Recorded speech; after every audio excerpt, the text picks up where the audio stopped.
as the cost of living are rising and interest rates are getting more and more expensive, people both want to work longer, but they also need to work longer.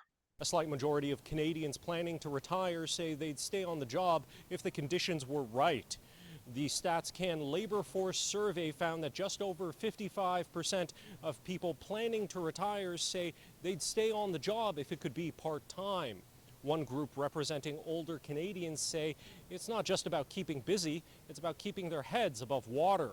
We know that loss of purpose is one of the reasons that people become socially isolated and very lonely. But again, it is increasingly common in this economic environment that it's not just a nice to have, it's actually a must have. Laura Tamblin-Watts with CanAge says more and more older Canadians are feeling the crunch from rising interest rates and inflation eating away at savings. That same StatsCan survey shows financial considerations are driving the timing of retirements. At the same time, Canada has been battling a labor shortage. This past year's record migration figures are partially driven by a need for workers. We have older workers who want to stay longer, and we have businesses who need it. And the only thing that's really stopping them is ageism. Real broadly speaking, I think organizations are really struggling to retain employees overall. Michael Holinsky says generally companies are concerned about employee retention. He notes that there's been a back and forth with employees and employers on work-life balance since the pandemic. If employers are willing to be a bit more accommodating,